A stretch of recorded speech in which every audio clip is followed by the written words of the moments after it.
નમસ્કાર દર્શક મિત્રો, ફોરકે ગુજરાતી ચેનલમાં તમારું સ્વાગત છે. જાણીએ આજના સૌથી મોટા સમાચાર. રાજ્યમાં વધ્યું વરસાદનું જોર, અંબાલાલે કરી ખતરનાક આગાહી. પીએમ મોદીએ આપ્યા સારા સમાચાર. બીપીએલ રેશન કાર્ડ ધારકોને વધારાનું રાશન. લાડલી બહેનોને દર મહિને 1500 રૂપિયા. મિત્રો, દરેક નાના મોટા સમાચાર જાણીએ તે પહેલા ફોરકે ગુજરાતી ચેનલ પર નવા આવ્યા છો તો ચેનલને જરૂરથી સબસ્ક્રાઇબ કરી.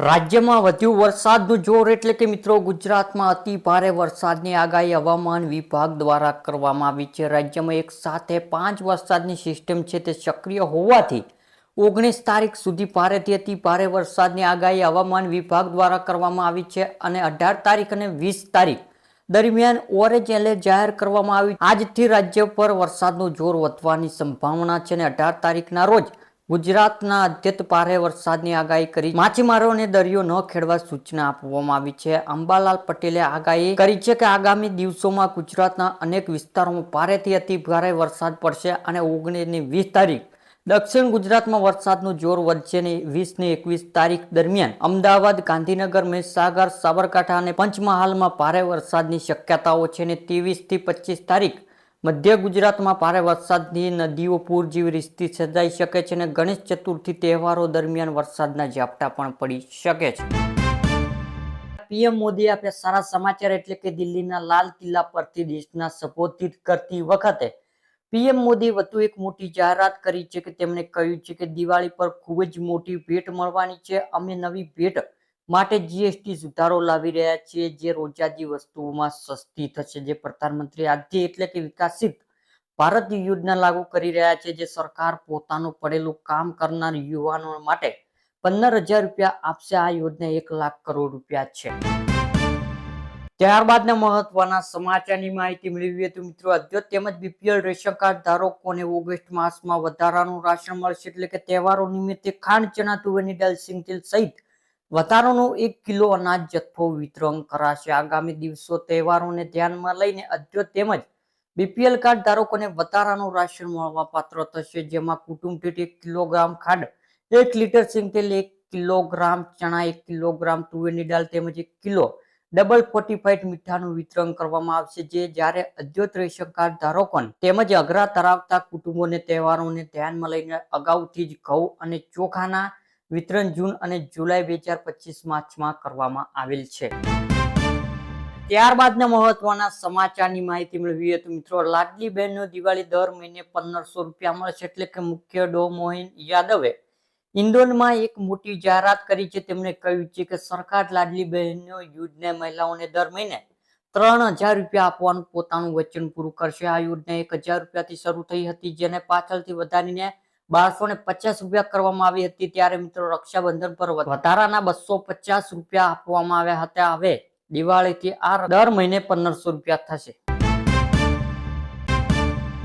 ત્યારબાદના મહત્વના સમાચારની માહિતી મેળવીએ તો મિત્રો દિવાળી સુધરશે મોદીનું એલાન એટલે કે વડાપ્રધાન શેરી વિક્રેતાઓ માટે શરૂ કરાયેલી યોજના પીએમ સ્થાની યોજના પણ ઉલ્લેખન કર્યું છે કે લાલ કિલ્લા પરથી પીએમએ કહ્યું છે કે અમે દિવાળીના અવસર પર એક નવો જીએસટી રિપોર્ટ લાવી રહ્યા છીએ જે જીએસટી દરોની સમીક્ષા કરવામાં આવશે જેનાથી લોકો માટે ટેક્સ ઓછો થશે જે ખૂબ જ સરળ પણ રહેશે.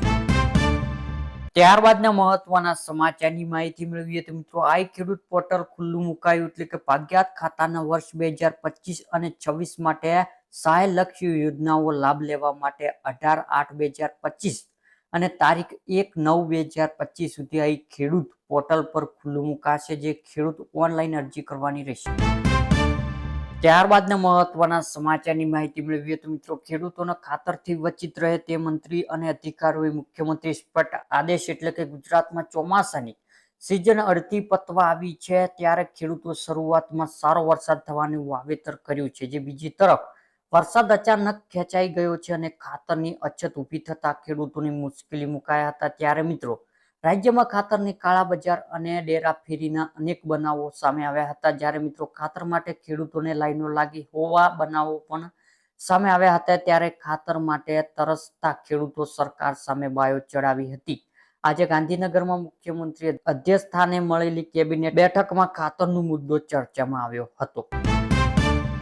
ત્યારબાદના મહત્વના સમાચારની માહિતી મેળવીએ તો મિત્રો આ ખેડૂતોને 21મો હપ્તો નહીં મળે એટલે કે દેશના કરોડો ખેડૂતો પીએમ કિસાન યોજનાનો લાભ લે છે, જે 20મા હપ્તા પછી હવે 21મો હપ્તો છે તેની રાહ જોઈ રહ્યા છે.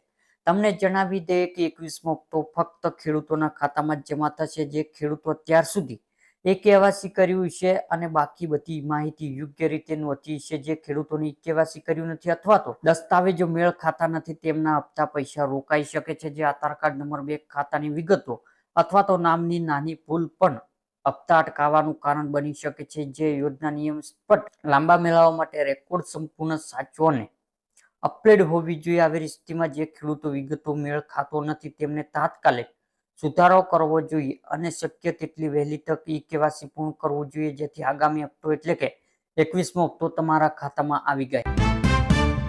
ત્યારબાદના મહત્વના સમાચારની માહિતી મેળવીએ તો મિત્રો સરકારનો મહત્વ નિર્ણય એટલે કે વરસાદ ખેંચાતા સરકાર ખેડૂતોના હિતમાં મહત્વ નિર્ણય કર્યો છે.